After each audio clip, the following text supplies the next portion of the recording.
प्रतिदिन शिक्षाप्रद, रोचक व प्रेरक कहानियाँ सुनने के लिए हमारे YouTube चैनल स्टोरी स्टूडियो 2024 को सब्सक्राइब करें।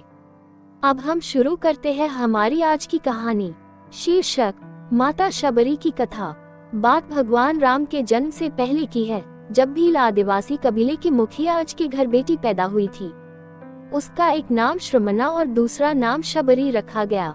शबरी की माँ इंदुमती उसे खूब प्यार करती थी। बचपन से ही शबरी पशु पक्षियों की भाषा समझकर उनसे बातें करती और जब शबरी की माँ उसे देखती तो कुछ समझ नहीं पाती थी। कुछ समय बाद एक पंडित ने शबरी के परिवार को बताया कि वो आगे चलकर सन्यासी बन सकती है।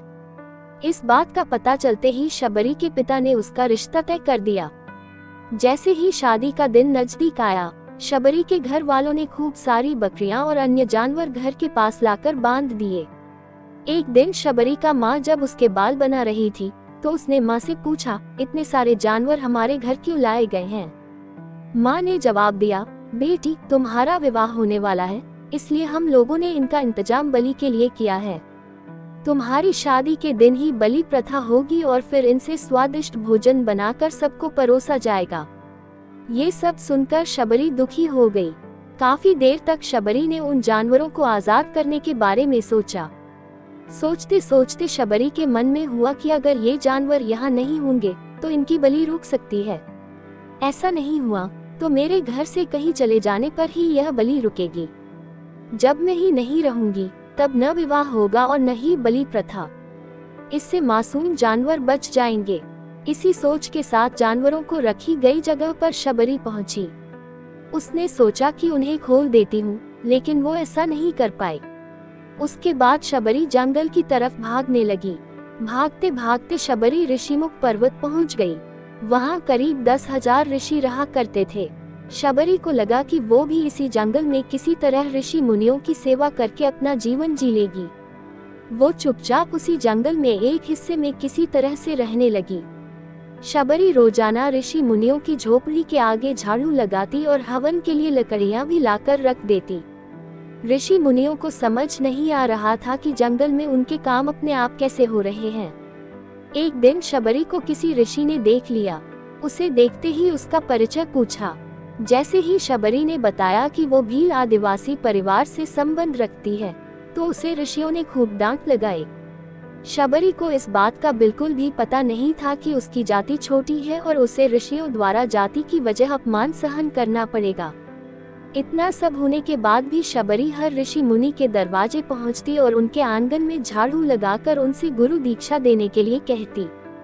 हर कोई शबरी को उसकी जाति की वजह से अपने आश्रम से भगा देता था। ऐसा होते होते काफी समय बीत गया। उसके बाद शबरी मतंग ऋषि की कुटिया में पहुंची। वहां पहुंचकर मतंग ऋषि को शबरी ने बताया कि वो उनसे गुरु दीक्षा लेना चाहती है। उन्होंने खुशी खुशी उसे अपने गुरुकुल में रहने दिया और भगवान से जुड़ा ज्ञान देते रहे। शबरी ने भी अपने गुरु मतंग ऋषि की सेवा करने में कोई कसर नहीं छोड़ी। वो गुरुकुल के भी सारे काम करती थी। शबरी से खुश होकर मतंग ऋषि ने उसे बेटी मान लिया था। समय के साथ मतंग ऋषि का शरीर बूढ़ा हो गया। उन्होंने एक दिन शबरी को अपने पास बुलाया और कहा, बेटी, मैं अपना देह त्यागना चाह रहा हूँ। बहुत साल हो गए इस शरीर में रहते रहते। शबरी ने दुखी मन से कहा, आपके ही सहारे मैं इस जंगल में रह पाई हूँ। आप ही चले जाएंगे तो मैं जीकर क्या करूँगी? आप अपने संग मुझे भी ले जाए, मैं भी देह त्याग दूंगी। मतंग ऋषि ने जवाब दिया, बेटी, तुम्हें चिंता करने की जरूरत नहीं है। राम तुम्हारी चिंता करेंगे और ध्यान भी रखेंगे। शबरी ने राम का नाम सुनने के बाद पूछा, वो कौन है और उन्हें मैं किस तरह से ढूंढूंगी? मंतग ऋषि ने बताया, राम कोई और नहीं भगवान है। वो तुम्हें सारे अच्छे कर्मों का फल देंगे। तुम्हें उन्हें ढूंढने की कोई जरूरत नहीं है। वो एक दिन खुद तुम्हें खोजते हुए इस कुटिया में आएंगे और तुम्हें उनके हाथों ही मोक्ष मिलेगा। तब तक तुम इसी आश्रम में रहो। इतना कहते ही मंतग ऋषि ने अपना शरीर त्याग दिया। शबरी के मन में मंतग ऋषि के जाने के बाद से एक ही बात थी कि भगवान राम स्वयं उससे मिलने आएंगे। वो रोज भगवान राम से मिलने के लिए बाग से अच्छे अच्छे फूल लाकर पूरा आश्रम सजाती और भगवान के लिए बेर तोड़कर लाती। भगवान के लिए बेर चुनते हुए शबरी उन्हें चख लेती थी। ताकि भगवान वो सिर्फ मीठे बेर ही दे। रोजाना शबरी इसी तरह भगवान के दर्शन की आस में फूल और बेर इकट्ठा करती रहती थी। इसी तरह इंतजार में कई साल बीत गए। शबरी का शरीर एकदम वृद्ध हो गया। एक दिन आश्रम के पास के ही तालाब में शबरी पानी लेने के लिए गई। तभी पास के ही एक ऋषि ने उसे अछूत कहते हुए वहां से भागने के लिए कहा और एक पत्थर मार दिया। वो पत्थर जब शबरी को लगा तो उसे चोट लगी और खून बहने लगा। बहते हुए खून की एक बूंद उसी तालाब के पानी में गिर गई। तभी पूरा तालाब का पानी खून में बदल गया। ये सब होता देखकर ऋषि ने शबरी को ही डांटा और कहा कि पापीन, तुम्हारी वजह से पूरा पानी खराब हो गया। रोज ऋषि उस पानी को साफ करने के लिए अपनी कई तरह की विद्याओं का इस्तेमाल करते। कई सारे जतन करने के बाद भी कुछ नहीं हुआ। फिर उन्होंने गंगा जैसी कई पवित्र नदियों का जल भी उस तालाब में डाला। फिर भी तालाब का पानी साफ नहीं हो पाया और वो खून जैसा ही रहा। कई सालों तक तालाब के पानी को साफ करने की कोशिश के बाद भी कुछ काम नहीं आया, तो ऋषि ने थककर सब कुछ छोड़ दिया। इस घटना के कई सालों के बाद भगवान राम अपनी पत्नी सीता के हरण के बाद उन्हें ढूंढते हुए उसी तालाब के पास पहुँचे। ऋषि मुनियों ने उन्हें पहचान लिया। भगवान को वहां देखकर ऋषियों ने तालाब का पानी साफ करने के लिए भगवान को अपने पैर उसमें डालने के लिए कहा, लेकिन पानी जैसे का तैसा ही था। ऋषि मुनियों ने भगवान से भी कई अन्य जतन करवाए, लेकिन वो पानी जस का तस खून जैसा ही रहा। तब भगवान ने ऋषियों से पानी के रक्त में बदलने की कहानी पूछी। तब ऋषि ने शबरी को पत्थर मारने वाली सारी बात बता दी। उसके बाद कहा कि वो महिला ही अपवित्र है, छोटी जात की है, इसलिए ये सब हुआ है। उसी वक्त भगवान राम ने कहा, ये सब आप लोगों के खराब वचनों से हुआ है। शबरी को इस तरह के शब्द बोलकर आप लोगों ने उसे नहीं बल्कि मेरे दिल को घायल किया है। इसी घायल दिल के रक्त का प्रतीक ये तालाब का लाल पानी है। आगे भगवान राम बोले, कहाँ है वो माई, मैं उनसे मिलना चाहता हूँ। तब तक शबरी उसी तालाब के पास पहुँच जाती है। इस दौरान शबरी के पैर को ठोकर लगती है और कुछ भूल उस तालाब में गिर जाती है। तभी सारा पानी साफ हो जाता है। भगवान सबसे कहते हैं कि देखिए, आप लोगों ने क्या कुछ नहीं किया, लेकिन पानी साफ नहीं हो पाया।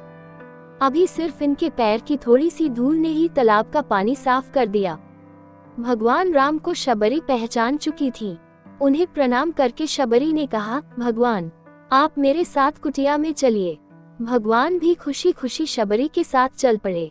फूलों से शबरी ने भगवान राम का स्वागत किया। वो सीधे बेर तोड़ने के लिए बाग गई और चक चक कर उनके लिए बेर लेकर आई। उन्होंने बड़े ही प्यार से भगवान राम और उनके भाई लक्ष्मण को बेर दिए। भगवान राम ने भी उतने ही प्यार से उन बेर को खाना शुरू किया। तभी बेर देखकर मुंह बनाते हुए लक्ष्मण ने कहा, भैया ये बेर जूठे हैं, इन्हें आप कैसे खा सकते हैं? भगवान ने जवाब दिया, लक्ष्मण, ये जूठे नहीं बल्कि बहुत मीठे हैं। शबरी माए हम सबके लिए ये बहुत प्यार से तोड़कर लाई हैं। इतना कहकर भगवान राम प्यार से उन बेर को खाने लगे। भगवान ने जाते हुए शबरी माई से कहा, आप मुझसे जो चाहे वो मांग सकती हैं। शबरी ने उन्हें कहा, मतंग ऋषि के कहने पर मैं आज तक सिर्फ आपके दर्शन करने के लिए जी रही थी। अब आप मुझे मोक्ष प्रदान कीजिए। मैं अपना शरीर आपके सामने ही त्यागूंगी। उसी वक्त शबरी ने अपना शरीर त्याग दिया। भगवान राम ने अपने हाथों से उनका अंतिम संस्कार किया और सीता मां की खोज में आगे बढ़ गए।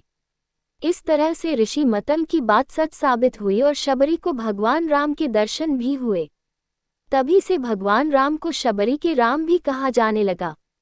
इस कहानी से यह सीख मिलती है कि अगर सच्ची श्रद्धा हो तो भगवान के दर्शन जरूर होते हैं।